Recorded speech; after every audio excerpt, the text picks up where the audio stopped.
I'm here in the city of Niagara Falls in front of City Hall with a medium astrologer, Liane, who's from the Niagara region. Liane, first question I have to ask you, you were mentioning in our phone conversation that you touch objects and you're able to get energy off it, able to see things. Could you briefly touch on that? Everything has energy within it, as everything just like you is alive. So say that I took like your cane and Lisa gave it to me. I would sense your being within the cane if I sat with the thing. If we even touched any object, whether it be something, a locket from your grandmother, let's say, and you gave it to me, I would be able to pick up her energy. In a photograph as well, absolutely everything about us, even a leaf on the ground, you'd be able to sense the energy within it.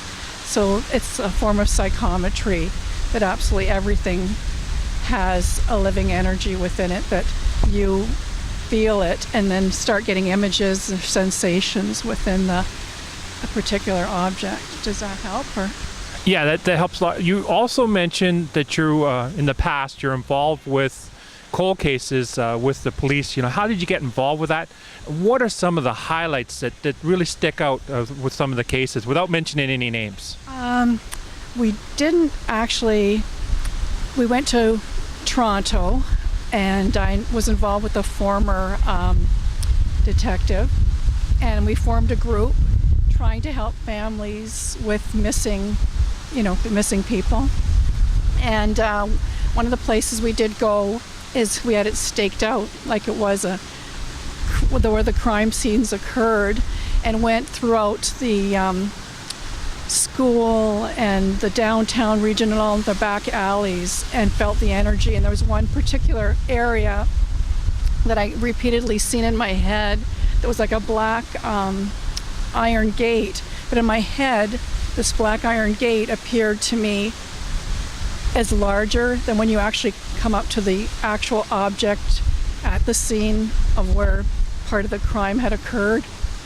And as soon as I stepped into that region, there was police tape and that from this particular thing, and I knew that that individual had been in that exact spot because I felt this energy like immediately. And I took some of the police tape with me to sit with it, but to this day I have it. I don't have it with me now, but that was quite a day, and we knew where the body had been, and this particular spirit came to me because I sat with them many hours trying to bring that energy to me to help the family. So that's one of the things that we did do together. We actually went to the actual scene all over the city. So that was quite an event, and sad too, really. And you're not involved doing this anymore? My friend's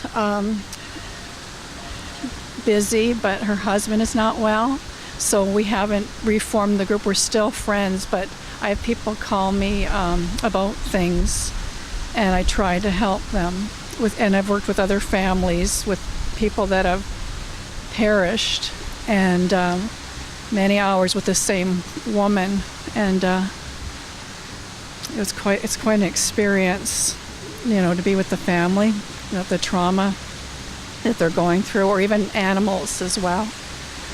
People have called me about their pets, and the one pet was a little dog that he'd been gone for 24 hours, and I told him I knew he was still alive, and that his paw was hurt. I could feel my paw, like my hand, I could tell the paw was injured, and that the dog was dehydrating, but they did find the dog the following day, which was really nice. So that's some of the things that I've done.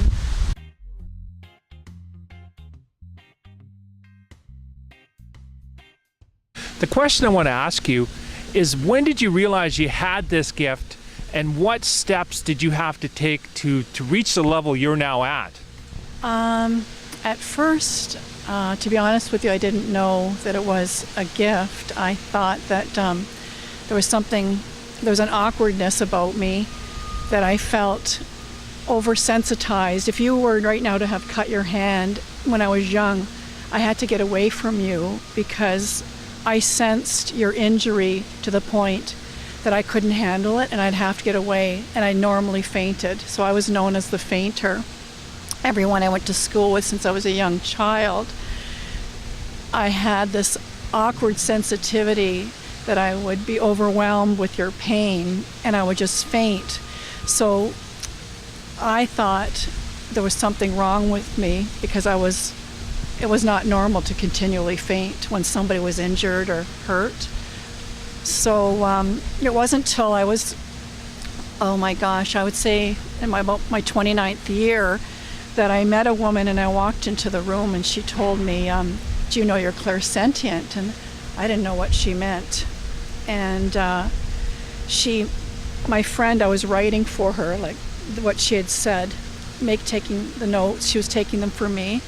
And the woman said, could you please do something for me? I'd like you to hold her pen. And she had just written, so I held it. I thought, oh my God. She said, what do you feel? And I said, oh, I feel her heart beating in the pen. And so she made me touch various objects in the room. And as I did this, she asked me what I was sensing. And then I became aware, oh, that's what's wrong with me. I was able to pick up the energy on the objects beyond, I guess, what people would refer to as normal. And then I met many teachers along the way that helped me to develop this. And when I met my friend who formerly was a detective, she gave me the cold cases and I sat with the pictures or the name. And I thought, oh my gosh, I didn't realize I could do this. And so that's how I began with my journey, I guess. Not even aware really what was wrong with me. And there was one term, actually correction, two terms that I used to hear all the time when I was down in Las Vegas, Nevada, United States. Remote viewing, remote seeing. I know that United States government had some agencies which used to have a program that taught people how to do remote viewing. Can you talk briefly like what you've heard about that? I know that I guess you would refer to them as spies, that countries would have, someone that's highly psychic tap into the energy of a particular place for warfare, I would assume. So they would hire these people to see what is it that they do have. Do they have atomic weapons, etc.? And try to see where the buildings were, so they would have these individuals take the details for remote viewing. And I believe it's just sitting, I don't know if they take the longitude and latitude of a particular region and try to tap into what it is that they see and describe in as much detail as they can get. That's what I'm aware of. And also you have a meditation group once a month, you're telling me. Yes. What are some of the things that you do in your meditation group? And also, is there a website where people can get information, like where they can get directions to go to this meditation group? Because you're saying it's open like once a month. Yes, it's open. Yeah, we have an open meditation group, and we teach psychic development tools.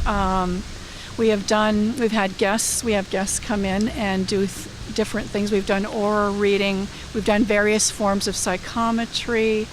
We have done past life regression. This month we're doing spirit connecting to spirit in various ways. And we don't have a particular website. Carolina at Haven Global is the contact that we have there. I have my own blog site, The Essence, channel Essence. And what I do is I collect emails and forward the information to all those that would like to come. It's open to everyone. We just ask for a $5 donation to pay for our supplies, etc.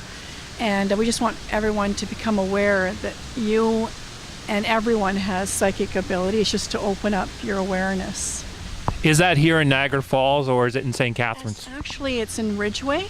It's at the Legion on 238 South Mill Street. It's the third Wednesday of every month from 7 till 9. Sometimes it runs a bit over. and everyone is welcome to come, because there's been people that have come there. We do a meditation. I do a bit of an astrological foresight for the Libras this month and tell them what planets are affecting them. We ask to celebrate their birthday.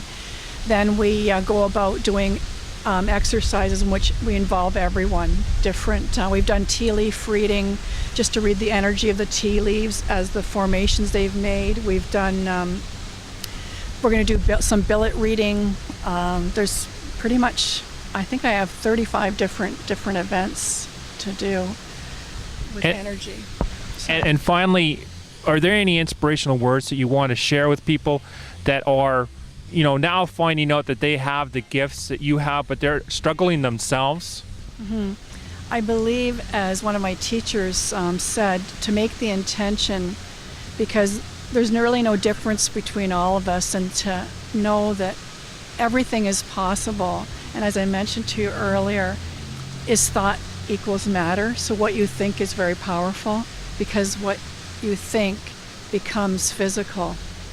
And just like what we're doing here, is it something that you thought of doing and it became something you have live on that everyone watches.